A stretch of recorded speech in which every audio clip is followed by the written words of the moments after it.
வணக்கம். பிஎன்சியின் செய்திகளை வழங்குவதற்காக நான் கண்ணதாசன். செய்திகளை விரிவாக பார்ப்பதற்கு முன்பாக தற்போதைய நேரத்திற்கான தலைப்பு செய்திகளை பார்க்கலாம். அதிமுக தலைமையிலான கூட்டணி 210 தொகுதிகளில் வெற்றி பெற்று ஆட்சி அமைக்கும். பொதுச் செயலாளர் எடப்பாடி கே பழனிசாமி உறுதி. தமிழ்நாட்டில் திமுக ஆட்சியை வீழ்த்தவே ஒன்றிணைந்தோம். என்டிடிவி தமிழ்நாடு கருத்தரங்கத்தில் எடப்பாடி பழனிசாமி உறுதி. அனைத்து மாடுகளுக்கும் உரிமம் மற்றும் மைக்ரோசிப் கட்டாயம். உரிமம் பெறாத உரிமையாளருக்கு 25,000 ரூபாய் அபராதம். வாக்காளர் பட்டியலில் பெயர் சேர்க்க பிப்ரவரி 9ஆம் தேதி வரை அவகாசம். தேர்தல் ஆணையத்திற்கு உச்சநீதிமன்றம் உத்தரவு. பிப்ரவரி 4ஆம் தேதி அஇஅதிமுக மாவட்ட செயலாளர்கள் கூட்டம். அதிமுக தலைமை கழகம் அறிவிப்பு. 15 முதல் 24 வயதிற்குட்பட்ட இந்தியர்கள் மத்தியில் டிஜிட்டல் அடிமைத்தனம். 2025-26 நிதியாண்டிற்கான பொருளாதார ஆய்வறிக்கையில் தகவல். ஓ பன்னீர்செல்வம் நடத்தும் நாடகத்தை எல்லாம் மக்கள் பார்த்து சலித்து விட்டார்கள். முன்னாள் அமைச்சர் செல்லூர் ராஜு கிண்டல். சபரிமலை ஐயப்பன் கோயில் தங்க திருட்டு வழக்கு. நடிகர் ஜெயராமிடம் சிறப்பு புலனாய்வு குழு விசாரணை. மதுரை வடக்கு தொகுதியை காங்கிரஸ் நிச்சயமாக கேட்கும். மீண்டும் முட்டி மோதும் மாணிக்கம் தாகூர். தூய்மை பணியாளர்களுக்கு தரமான உணவை கூட வழங்க முடியவில்லை. முதல்வருக்கு வெட்டி விளம்பரம் எதற்கு என அண்ணாமலை கேள்வி. இனி செய்திகளை விரிவாக பார்க்கலாம்.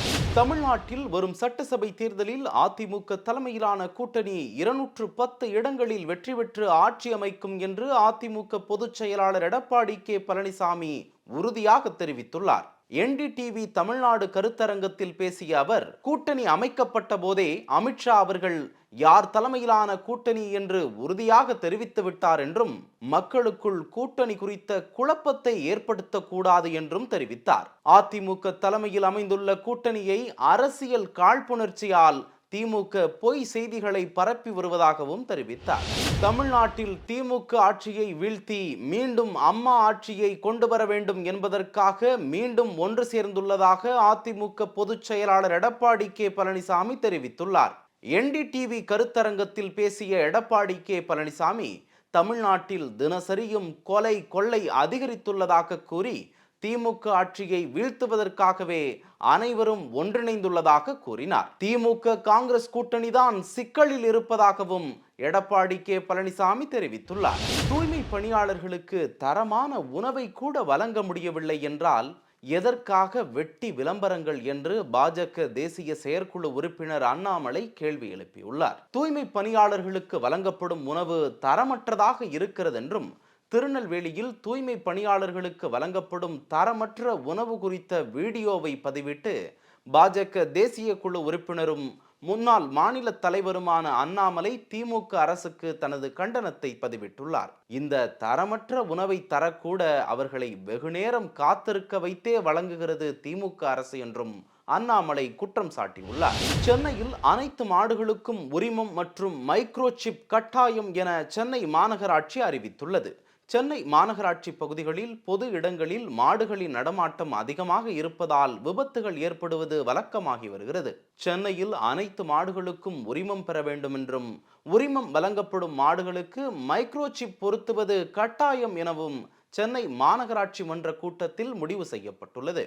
உரிமம் பெறவில்லை என்றால் உரிமையாளருக்கு 25,000 ரூபாய் அபராதம் விதிக்கப்படும் எனவும், விதிமீறல் தொடர்ந்தால் மாடுகள் பறிமுதல் செய்யப்படும் எனவும் தெரிவிக்கப்பட்டுள்ளது.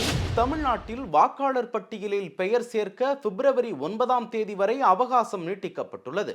வாக்காளர் பட்டியலில் விடுபட்டவர்கள் தங்களது பெயர்களை சேர்க்க மேலும் 10 நாட்கள் அவகாசம் வழங்க தேர்தல் ஆணையத்திற்கு உச்சநீதிமன்றம் உத்தரவிட்டுள்ளது.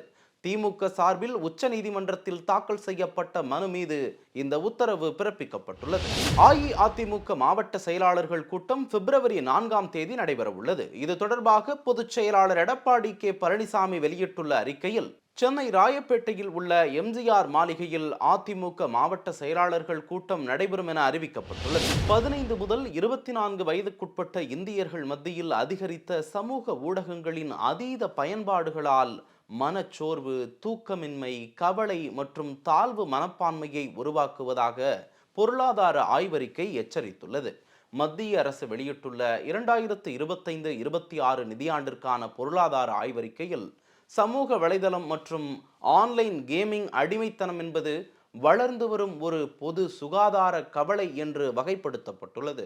ஆஸ்திரேலியா, சீனா போன்ற நாடுகளில் 11 வயதினருக்காக அமல்படுத்தப்பட்டுள்ள இணைய கட்டுப்பாடுகளை முன்மாதிரியாக கொண்டு இந்தியாவிலும் சில ஒழுங்குமுறை நடவடிக்கைகளை ஆய்வறிக்கை பரிந்துரைக்கிறது. ஓ பன்னீர்செல்வம் நடத்தும் நாடகத்தை எல்லாம் மக்கள் பார்த்து சலித்து விட்டார்கள். இந்த நாடகமெல்லாம் வேண்டாம் என செல்லூர் ராஜு கூறியுள்ளார்.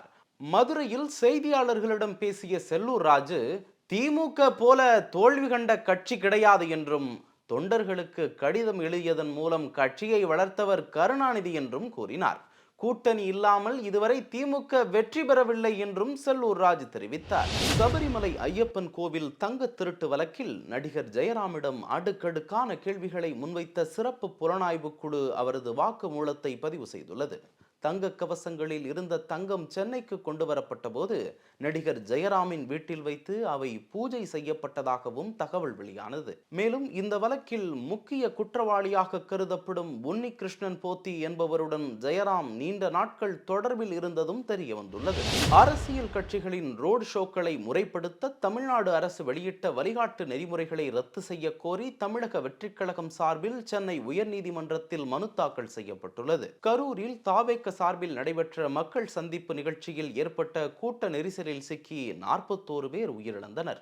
இதையடுத்து உயர்நீதிமன்ற உத்தரவின்படி அரசியல் கட்சிகள் ரோடு ஷோ நடத்துவதற்கான வழிகாட்டு நெறிமுறைகளை வகுத்த தமிழக அரசு ஜனவரி 5ஆம் தேதி அரசிதழில் வெளியிட்டது. அதனை ரத்து செய்ய கோரி தற்போது தாவேக சார்பில் வழக்கு தொடரப்பட்டுள்ளது.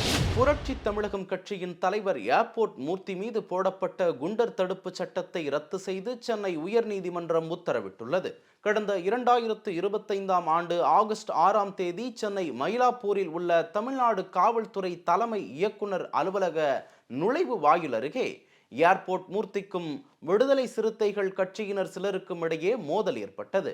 அப்போது விடுதலை சிறுத்தை கட்சியினர் சிலர் தாக்கியதாகவும் தொடர்ந்து ஏர்போர்ட் மூர்த்தியும் பதில் தாக்குதல் நடத்தியதாகவும் கூறப்படுகிறது. இதில் கைது செய்யப்பட்ட ஏர்போர்ட் மூர்த்தி மீது குண்டர் தடுப்பு சட்ட நடவடிக்கையும் எடுக்கப்பட்டது. மதுரை வடக்கு தொகுதியை காங்கிரஸ் நிச்சயமாக கேட்கும் என்றும், காங்கிரஸ் கட்சிக்கு பூத்களில் நிர்வாகிகள் இல்லை என்ற கருத்தை ஏற்க முடியாது என்றும் மாணிக்கம் தாக்கூர் கூறியுள்ளார்.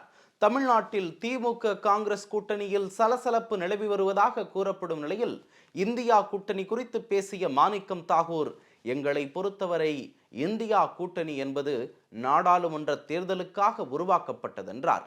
தமிழகத்தில் திமுக காங்கிரஸ் கூட்டணி தொடரும் என்றும் உறுதியாக தெரிவித்துள்ளார். எங்கள் கட்சியின் தேர்தல் அறிக்கை கதாநாயகனும் இல்லை, கதாநாயகியும் இல்லை, அது தாய் அறிக்கை என்று தமிழிசை சவுந்தரராஜன் தெரிவித்துள்ளார். சென்னையில் செய்தியாளர்களிடம் பேசிய தமிழிசை சவுந்தரராஜன், இந்த தேர்தல் அறிக்கை மக்களுக்காக, மக்களிடமிருந்து நாங்கள் சொல்லி இருக்கிறோம் என்றார். பிரதமர் தலைமையில் பாஜக நாட்டு மக்களுக்கு நல்லாட்சியை வழங்கி வருகிறது.